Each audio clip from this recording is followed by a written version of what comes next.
Halo rekan-rekan, ketemu lagi dengan saya Vandana dan pada kesempatan kali ini di hari Senin yang cerah dan bersemangat ini gitu ya, kita akan kembali membahas tentang buku dan membahas tentang buku kali ini di konten ngobrolin buku.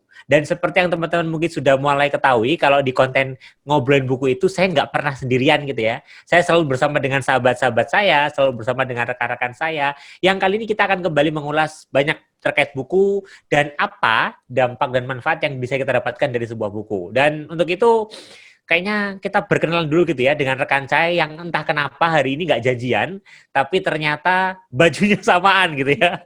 Ini bukan janjian teman-teman, jadi buat teman-teman yang menyimak, ini nggak janjian, tapi ini ya kebetulan gitu ya. Dan hari ini pertanda kita semangat kali, jadi Senin-Senin semangat makanya kita merah. Nah, boleh dong Mbak Irma perkenalan dulu kepada rekan-rekan yang mendengarkan dan menyimak sesi kita siang hari ini, Mbak. Siapa sih Mbak Irma dan apa aktivitasnya Mbak saat ini? Oke, baik. Selamat pagi teman-teman, rekan-rekan semua. Terima kasih Mas Ivan atas kesempatannya. Perkenalkan, nama saya Irma Himatul Aliyah. Saya adalah seorang psikolog industri organisasi yang ekspertis saya adalah di bidang asesmen kompetensi kerja.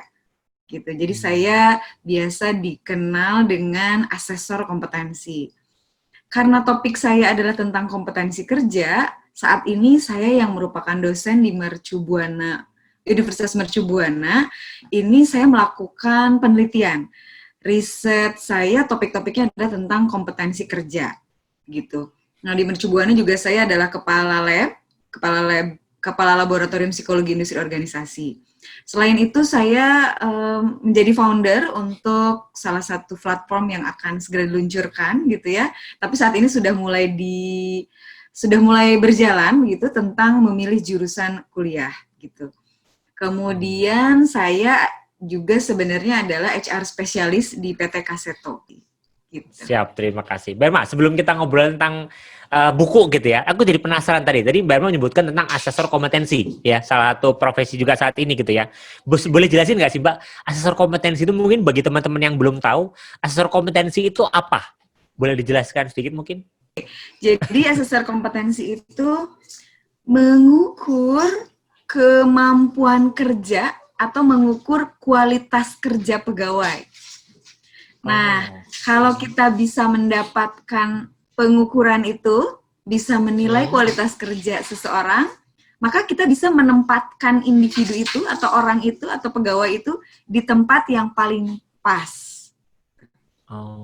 Kalaupun misalnya kita sudah, selain itu, tadi ya hasil pengukuran itu, bisa kita gunakan untuk mendevelop orang itu mencapai posisi yang lebih tinggi atau kualitas yang lebih tinggi. Karena kita sudah tahu ukuran awalnya atau kualitas kerjanya saat ini seperti apa. Nah, itu pekerjaan saya sehari-hari, mengakses mulai dari level staff, manajer, sampai level direktur. Seperti itu.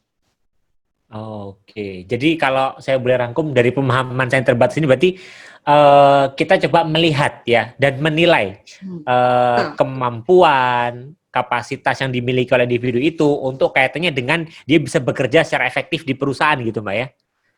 Ya, betul. Oke, siap. Jadi bagi rekan-rekan yang mungkin butuh di-assess gitu atau perusahaannya mungkin bisa ngobrol langsung dengan Mbak Irma nanti ini karena beliau memang cukup expert gitu ya di bidangnya. Nah, karena tadi beliau juga sudah sharing atau cerita gitu ya, Mbak Irma ini bahwa pengalaman beliau, portofolio beliau gitu ya, cukup banyak di perusahaan. Nah, berarti kan biasanya orang itu penuh dengan pengetahuan di kepalanya ya. Nah, sekarang yuk kita coba ulik-ulik apa sih biasanya atau ada nggak literatur yang itu beliau apa ya isikan di kepala gitu ya melalui buku ya karena kita akan ngobrolin buku. Nah, boleh tahu nggak Mbak Irma? Menurut Mbak Irma, buku itu apa sih? Makna buku itu apa bagi Mbak Irma? Buku itu buat saya yang kepribadiannya itu kalau di MBTI sensing gitu ya. Buku itu ya sumber informasi. Gitu. Sensing itu artinya kalau belajar itu harus ngeliat gitu ya, harus merasakan. Nah, saya bisa bertambah punya ilmu kalau saya bisa merasakan, saya ngeliat. Gitu. Nah, buku ini buat saya adalah sumber informasinya. Jadi buku itu sumber informasi. Jadi kalau nggak ada buku, ya saya nggak dapat informasi. Jadi sumber informasi ya. Siap memang. Sumber Nah, sekarang terbesar. saya sudah berkarir di industri ya, sudah belasan tahun atau bahkan puluhan tahun gitu ya di industri. Ada nggak satu buku yang itu masih keinget sampai sekarang dan berkesan banget buku ini gitu ya? Karena dirasa mungkin sesuai dengan kondisi diri sendiri atau mungkin merasa dibutuhkan dan itu akhirnya ketika dipraktekkan atau dibaca itu diterapkan dalam kehidupan sehari bahkan sampai hari ini. Ada nggak, Mbak? Ada. Bukunya ini buku waktu kuliah. Jadi saya baca buku waktu kuliah, waktu zaman kuliah, dan itu tuh masih, rasanya setiap katanya aja masih menancap gitu di hidup saya gitu. Ini bukunya tentang biografinya Muhammad Hatta. Ini bukunya udah jelek. Waduh, itu buku tahun berapa, Pak, kalau boleh tahu? Kenapa? Ini Buku tahun berapa? Saya dulu bacanya tahun 2002-an ya. Ini buku sekitar tahun, kayaknya udah lama ya, bukunya udah kuning banget. Bukunya tahun 1990. Boleh ceritain nggak, Mbak? Secara umum gambaran buku ini tentang apa sih? Buku biografinya Muhammad Hatta ya? Buku biografinya Muhammad Hatta. Kita. Yes, ini tentang, ini sih, kalau saya karena bidang psikologi ya, saya membaca kondisi psikologis dia gitu. Ketika dia berhubungan dengan orang, ketika dia bekerja sama dengan orang.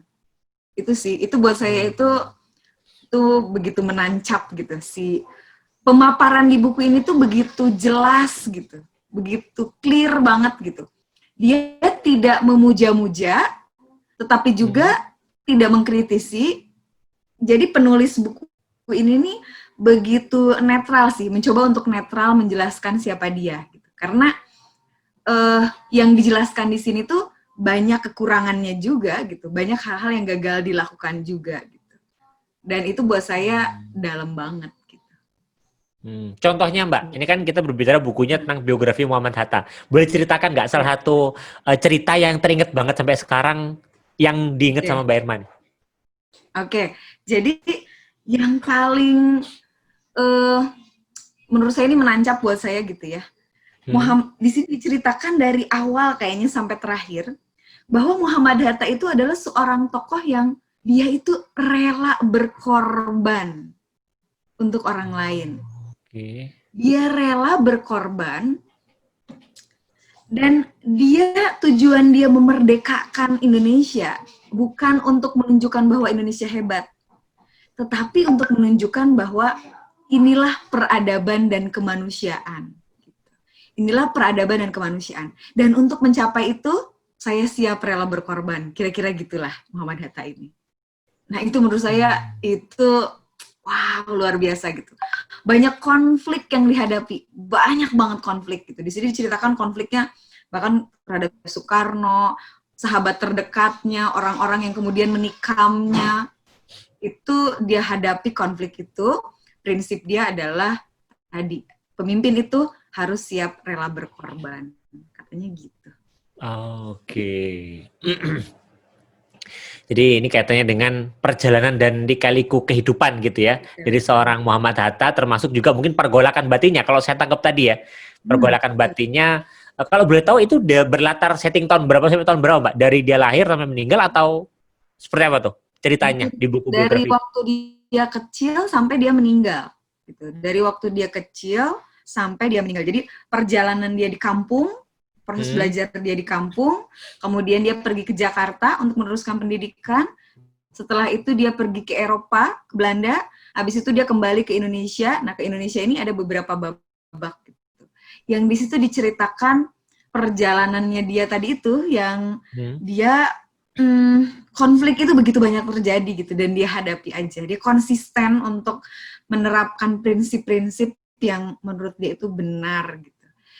Itu menurut saya ini menarik. Sampai kemudian akhirnya di ujung kehidupannya gitu, dia sudah melakukan banyak hal gitu, dia mengkritisi banyak hal, dia melakukan banyak hal. Hasilnya mungkin nggak kelihatan gitu. Beda sama Soekarno ya gitu. Tapi kalau Muhammad Hatta mungkin nggak kelihatan. endingnya dia katakan begini, yang penting saya sudah menyampaikan, dia bilang gitu. Sampai dia akhirnya meninggal, yang penting saya sudah menyampaikan kebenaran yang penting buat saya. Oh, oke. Kalau misalkan dirangkum Mbak, dari 3 poin inti tentang buku ini tuh bahas tentang apa sih Mbak? Yang Mbak Irma tangkap ya dengan membaca buku ini tentunya. 3 poinnya tentang percaya diri. Oke, Jadi percaya diri. percaya diri. Jadi orang Indonesia itu, kata Muhammad Hatta, itu harus percaya diri karena kedudukannya itu nggak jauh beda kok sama Belanda atau sama orang luar negeri. Itu harus percaya diri, bilang gitu. Yang kedua adalah nggak cukup diri sendiri percaya, tapi harus bekerja sama dengan dengan semua orang gitu. Harus bekerja sama, berkolaborasi. Dia bilangnya sih persatuan gitu. Tapi kalau bahasa saya itu ya harus bekerja sama gitu. Nah, yang ketiga, untuk mewujudkan potensi yang dia miliki, karena memang harus percaya diri, setiap orang harus gigih untuk mendapatkan apa yang dia harapkan, karena itu pasti bisa dicapai. Yang kedua harus bekerja sama, dan yang ketiga untuk mencapai tujuan bersama itu ya harus rela berkorban gitu. Itu sih kira-kira yang ketiga. Tiga hal itu. Percaya diri, kolaborasi sama rela berkorban gitu ya. Oke, siap. Saya jadi penasaran nih Mbak. Tadi Mbak Irma menyebutkan tentang percaya diri gitu ya. Artinya memang Bung Hatta itu menanamkan tentang pentingnya kita percaya diri. Tapi kondisi saat itu kalau saya bayangkan ya, mungkin bisa jadi adalah kita lagi dijajah kan. Ya, Tapi di tengah lagi kondisi bicara seperti itu, Bung Hatta itu, dia itu merasa kita harus percaya diri gitu loh. Ada nggak yang melatar belakangi Mbak yang diceritakan di buku itu? Apa sih yang bikin Bung Hatta itu tiba-tiba langsung, ya kita harus percaya diri nih. Kan nggak mungkin tiba-tiba langsung, ya tiba-tiba percaya diri gitu. Ini lagi dijajah gitu kan. Ada nggak perjalanan hidupnya yang dibahas di buku ini dari Muhammad Hatta, sehingga dia akhirnya membentuk kepercayaan diri dia, dan dia kemudian menyiarkan kepercayaan diri itu kepada orang lain? Oke, jadi dia tinggal di kampung, di Minangkabau gitu ya. Yang itu sebenarnya orang-orang daerah punya tanah, tapi tanahnya dikuasai sama Belanda. Itu cerita kita ya, sejarah tuh. Orang-orang daerah aslinya yang punya tanah, dia dibayar murah, karena ada kebijakan dari Belanda itu kan. Jadi nggak bisa sekolah, gitu kan. Kalau nggak bisa sekolah, kemudian ada orang-orang Belanda yang sekolah, itu aja udah menunjukkan bahwa orang pribumi, orang daerah itu, orang nomor kelas sekian, gitu. Dan untuk bisa naik ke kelas atas itu nggak mudah gitu. Jadi ya selamanya kalau orang kampung ya kampung, orang yang nggak sekolah ya selamanya begitu, selamanya jadi petani buruh gitu. Kemudian yang kedua, kebijakan pemerintah Belanda maksudnya, dulu kan namanya Hindia Belanda bukan Indonesia ya, itu kan represif banget gitu. Jadi represif itu kritik dikit ditangkap, kritik dikit ditangkap gitu. Nah, Bung Hatta melihat dengan kepala sendiri. Karena tidak ada yang berani mengkritik, pada akhirnya orang-orang jadi berpikir bahwa ya udahlah kita mah begini, ya udahlah kita mah begini, gitu.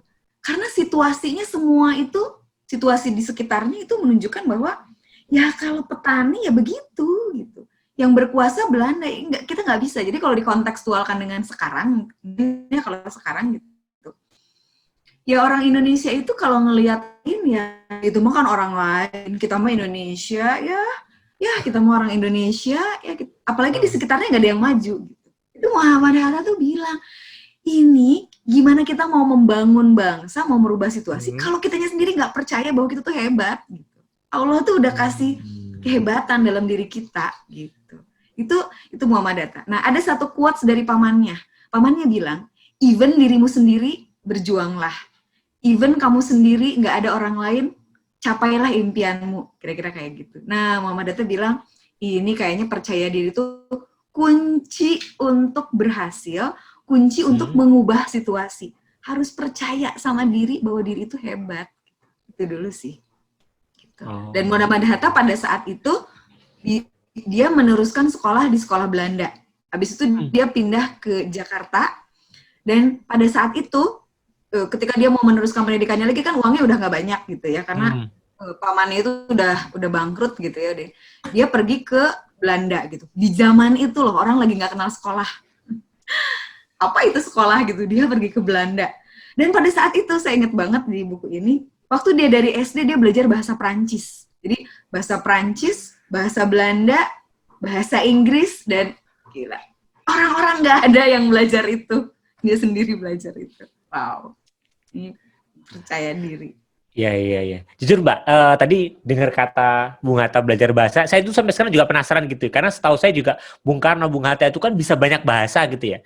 Diceritakan nggak sih Mbak di biografinya Bung Hatta, apa yang buat beliau itu akhirnya merasa harus belajar semua bahasa gitu. Karena kalau sekarang aja di kita kan yang penting bahasa Inggris bisa gitu kan. Padahal pendulu kita itu ya bisa banyak bahasa. Bung Karno itu bisa 4-5 bahasa, saya ingat saya gitu ya. Bung Hatta pun saya ingatnya sama. Jadi orang-orang yang menyadari bahwa linguistik atau bahasa itu menjadi penting. Ada nggak diceritain Mbak di buku itu? Implisit sih diceritakan 3 hal yang membuat kenapa dia berjuang atau dia harus mempelajari, perjuangan itu salah satunya mempelajari bahasa begitu ya. Karena tadi dia melihat penindasan gitu. Dia peduli kepada lingkungan, itu kepedulian dia. Dia lihat peduli, dia lihat dengan kepala sendiri itu penindasan dan dia ingin merubah itu. Nah, salah satu cara perubahannya adalah dia harus bisa memiliki kemampuan berkomunikasi dengan pemegang kebijakan yang pada saat itu adalah Belanda.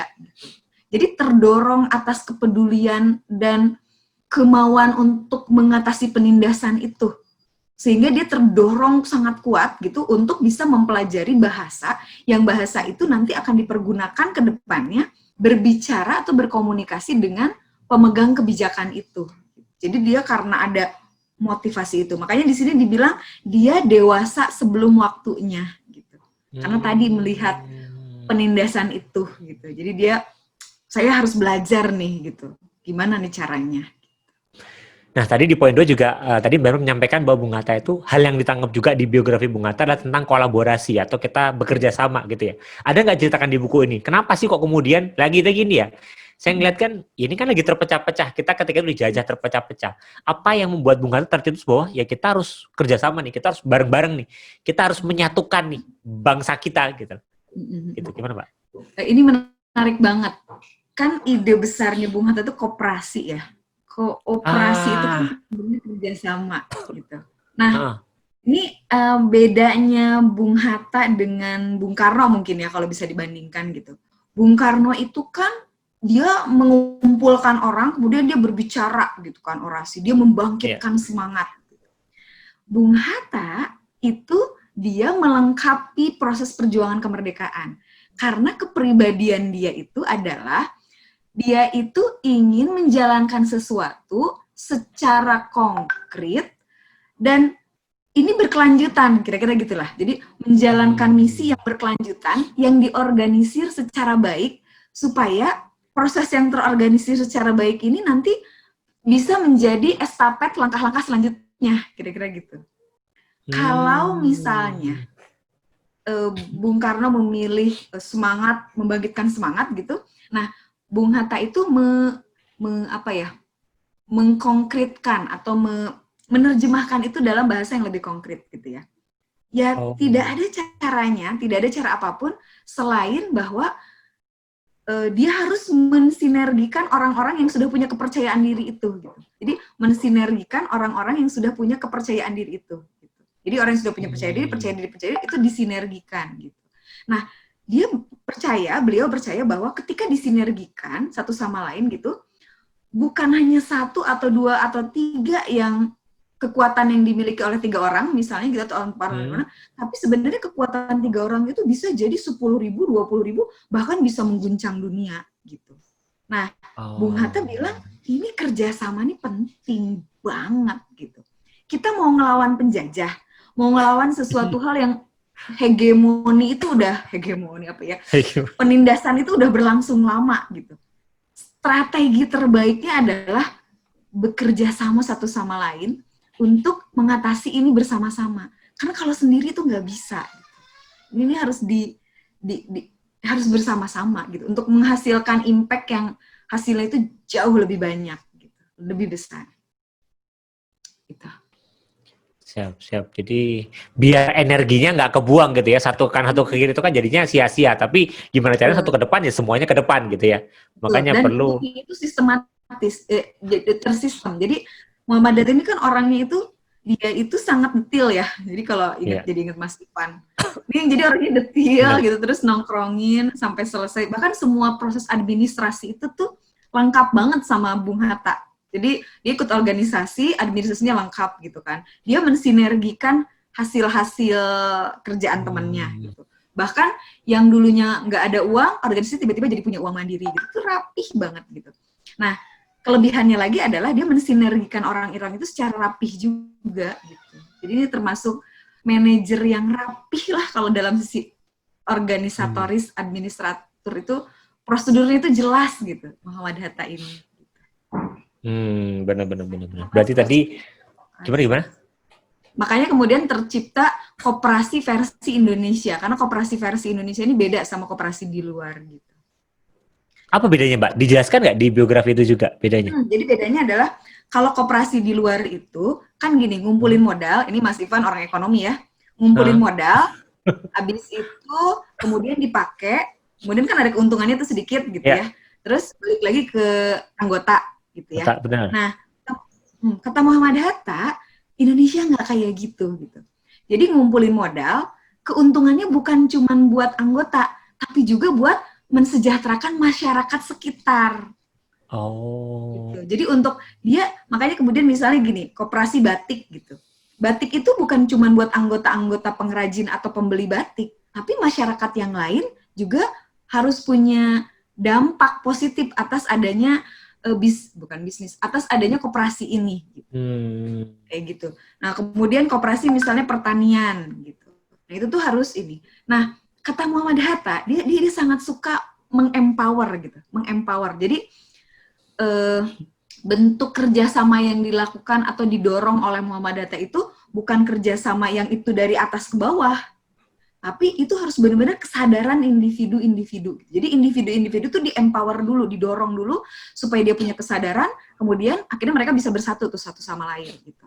Jadi itu benar-benar kerjasama itu dibuat itu benar-benar atas kesadaran masing-masing. Karena kesadaran masing-masingnya terbentuk ketika bersama-sama, itu impact-nya juga jadi bisa berasa, bukan hanya buat anggota dan organisasi, tapi buat lingkungan sekitar gitu. Jadi kalau pakai teori win-win itu dia pakai teori win-win-win gitu. Nih yang Muhammad Hatta ini. Gitu. Jadi itu sih yang bedanya gitu ya. Yang katanya kalau di buku ini bedanya dengan koperasi di luar gitu. Ya itu. Oke, siap. Berarti tadi itu yang pertama value-nya tadi adalah percaya diri gitu ya. Yang kedua adalah kolaborasi. Yang ketiga tadi apa, Mbak? Patriotisme sih. Berkorban atau patriotisme ya berarti ya? Yes. Ada nggak cerita yang melatar belakang kenapa beliau merasa bahwa ya rela berkorban itu menjadi penting di tengah kondisi sulit penjajahan ketika itu gitu ya? Yes, dan kalau dia sampai mengkritisi diantaranya kalau di buku ini itu ada dia mengkritisi Soekarno ketika mengkritisi Soekarno ada beberapa orang lah yang pada waktu itu menunda keputusannya karena memang konsekuensinya itu pembuangan ke Digul. Jadi Digul itu suatu tempat di Irian Jaya yang kayak hutan banget lah gitu, nggak ada fasilitas, itu belum orang-orang juga belum tahu gitu peradaban itu kayak gimana gitu, dan banyak penyakit sampai penyakit gila dan lagi. Kata Muhammad Hatta, saya siap berani untuk itu. Kemudian ketika dia jadi pemimpin ketua perhimpunan Indonesia di luar negeri selama 5 tahun ya gitu ya. Dia kan banyak ditentang gitu. Yang sekolah di sana kan kebanyakan keturunan ningrat gitu ya. Jadi ya kalau ditekan sedikit ya agak wajar gitu kalau tidak mau all out kira-kira gitu ya. Ya kata Muhammad Hatta, ya kalau peran-peran ini nggak ada yang pegang, terus siapa lagi yang bisa pegang ini? Gitu. Sementara kita harus memerdekakan. Tadi kan definisi merdeka dia bukan merdeka pingin keagungan ya, tapi merdeka itu artinya memanusiakan gitu. Jadi kalau nggak ada lagi, ya udah saya aja gitu. Kata Muhammad Hatta sih. Kayaknya karena itu ya. Dan kemudian ketika dia ke Indonesia, pulang ke Indonesia, value itu terus dia terapkan gitu. Kalau nggak ada, ya udah saya aja. Kalau nggak ada, ya udah saya aja gitu. Karena tidak mudah ya, kondisinya mencekam, banyak tekanan dan intimidasi gitu. Ya nggak mudah. Tapi kata Hatta, ya udah saya aja. pemimpin itu katanya adalah pemimpin yang baik adalah pemimpin yang tadi dia siap menerima segala macam konsekuensi. Gitu. Oke. Ini menarik nih. Saya juga baru tahu ternyata memang Bu Muhammad Hatta itu bukan tipikalnya pingin menonjol gitu ya. Tapi ya udah saya mimpin. Tapi kalau nggak ada yang lain, baru saya gitu ya berarti ya. Filosofi beliau ya, yang menunjukkan bahwa beliau nggak pingin jabatan sebenarnya mungkin. Tapi beliau kalau nggak ada yang maju ya udah gitu kan. Saya aja gitu. Kalau nggak ya siapa lagi yang mungkin memajukan negara ini atau bangsa ini ketika itu. Dan yang menarik banget. dari Muhammad Hatta, ketika dia berkonflik dengan Soekarno, dia kan pasang badan nih. Ada beberapa pendapat yang dia nggak setuju gitu ya dengan adalah hal umum ya kita berbeda pendapat dengan rekan kerja kita gitu dengan partner kita dengan guru kita gitu. Tapi dia pasang badan loh, dia tetap dukung coba. Karena dia bilang ya ini udah job desk saya, ya saya harus terima lah kalau itu jadi keputusan pemimpin ya harus saya terima. Walaupun saya tetap mengkritisi gitu. Ya maksudnya gini, pasang badannya tuh sampai segitunya gitu. Jadi dia nggak setuju sama keputusannya satu hal, misalnya satu orang gitu. Dia nggak setuju tapi dia pasang badan gitu untuk kalau itu menjadi keputusan bersama dia pasang badan gitu. Itu keren banget gitu, dia bertanggung jawab dan sekomitmen itu gitu. Untuk pasang badan sih gitu. Yes, Walaupun itu bukan keputusan dia gitu. Walaupun pada akhirnya dia nggak tahan juga gitu ya. Ada beberapa hal yang ini udah di luar konstitusi, ini di luar prinsip saya nggak bisa paham gitu. Ini Hatta ini kan sangat rasional ya orangnya. Ini di luar rasional saya nggak punya logika membenarkan ini. Jadi mendingan saya mundur aja. Itu ada satu momen dia seperti itu sih. Iya, benar. Karena kalau kita baca beberapa buku biografi tentang hubungan antara Soekarno dan Hatta ini, memang kelihatan bahwa kalau orang lihat kan, wah Soekarno Hatta gitu ya, kayak barengan terus. Sebenarnya mereka itu ya apa ya, sangat banyak konflik yang terjadi. Tapi konflik itu bukan berarti bermusuhan gitu ya. Karena kalau dibaca di buku biografi, saya lupa buku biografi siapa, tapi dijelaskan di masa terakhir Bung Karno mau meninggal, itu Bung Hatta menjenguk gitu loh. Dan mereka berkawan masih ketika itu di saat Bung Karno diasingkan ya. Meskipun kondisinya ketika itu kalau nggak salah Bung Hatta sudah nggak sejalan, jadi sudah out dari kabinet atau manajemen ketika itu ya, karena memang mereka sering kali berdebat, tapi tipikalnya Bung Hatta adalah ya ketika sudah diputuskan oleh semua dan oleh presiden ya beliau akan ngikutin meskipun nggak sepakat. Jadi memang menarik banget dan kayaknya itu perlu diteladani kali Mbak ya oleh kita zaman sekarang yang ya kalau nggak sepakat bukan berarti harus bermusuhan gitu loh. Artinya bukan berarti langsung udah benci terus gitu kan. Tapi ya ketika itu sudah menjadi kesepakatan ya harus diikutin gitu meskipun bukan keputusan kita. Mantap. Ada yang mau disampaikan Mbak? Kayaknya tadi mau menanggapi. Ini sih yang sebenarnya perjuangan yang menarik itu konflik. Karena buat saya yang latar belakangnya psikologi gitu ya, saya baca-baca lagi gitu. Itu biasanya konflik kan dihindari gitu ya. Konflik tuh dihindari, nggak enak gitu. Terus ya gitu kan nggak enak. Tapi yang menarik dari Hatta ini adalah ya konflik itu ya dihadapi. Itu kan perspektif yang beda gitu. Hanya perspektif yang beda. Nanti kalau dihadapi ya kemudian kita akan menemukan perspektif yang lain. Bahwa ide kita tidak diadopsi ya nggak apa-apa gitu. Ini pasti ya udah gitu. Makanya ada di PPKI gitu ketika perumusan Pancasila gitu dia kan kritis banget nih Muhammad Hatta gitu ya. Perumusan Pancasila, perumusan apa gitu. Dia nggak berkomentar gitu. Jadi ya udah kalau misalnya mau ya udah diskusikan gitu. Terakhir dia ketika ketuhanan yang Maha Esa gitu. Jadi dia dapat informasi bahwa jangan yang 7 kata itu katanya. 7 kata itu dihilangkan saja gitu. Nah, dia baru berkomentar. Tapi itu pun kalau sudah disepakati ya udah gitu. Tapi dia tetap dengan prinsipnya, dengan nilai-nilai yang dia pegang itu dia tetap konsisten gitu. Bahkan ada satu cerita ya dia karena dia itu kan orangnya disiplin banget. Ini disiplin luar biasa gitu. Sampai teman-temannya tuh sebel gitu ya. Biasanya kan kalau pemimpin atau tokoh itu bisa didatengin kapan aja. Cuman kan orangnya disiplin banget gitu ya. Jam segini sholat, jam segini, jam segini gitu. Tapi akhirnya orang jadi ngeh sih sama dia gitu. Karena ya itu emang polanya dia begitu. Toh nanti juga kalau dibutuhkan, dia akan membela juga kok gitu. Nanti dia akan memberikan saran dan sikap juga kok gitu pada saatnya. Itu tuh hal-hal yang menurut saya di buku ini waktu saya membacanya waktu kuliah itu kayak bergelora gitu loh. Wah ini menarik gitu. Dan konflik itu apalagi kalau saya baca sekarang ya itu harus dihadapi gitu. Realitas gitu. Konflik yang nanti konsekuensinya bisa jadi merugikan dirinya ya, gitu ya. Sangat merugikan. Makanya di akhir hidupnya kan dia nggak punya banyak hal seperti itu. Dan penulis mengatakan bahwa, penulis Bung Hatta mengatakan bahwa ya saya cuma menyampaikan aja, ya udah titik gitu. Bahwa itu tidak diadopsi, ya udah gitu. Itu menarik. Oh, aduh, mantap. Nah, Mbak Irma, kita sudah hampir sampai di akhir sesi diskusi kita, meskipun kayaknya masih menarik banget gitu ya. Tapi karena durasi gitu ya. Tapi ada nggak Mbak, yang menurut Mbak Irma setelah Mbak Irma baca itu, pesan-pesan yang ingin disampaikan lewat buku ini yang itu relevan dengan kondisi saat ini. Yang mungkin kalau value-value atau pesan-pesan itu kita terapkan dalam konteks saat ini, itu bisa bermanfaat dan bernilai atau berguna gitu. Ada nggak Mbak? Sangat kontekstual ya. Jadi terutama di dalam dunia kerja, kalau kita bicara dunia kerja atau dalam hubungan sih sebenarnya, dalam hubungan kerja apapun. Hubungan suami istri, hubungan pertemanan, apalagi hubungan kerja maksudnya gitu ya. Yang paling penting adalah kita harus bisa berkolaborasi dengan menghasilkan kemenangan buat kitanya, lawan kitanya, tim kitanya atau rekan kitanya. Nah ini harus dijaga banget. Kolaborasi yang menghasilkan kemenangan buat semua pihak.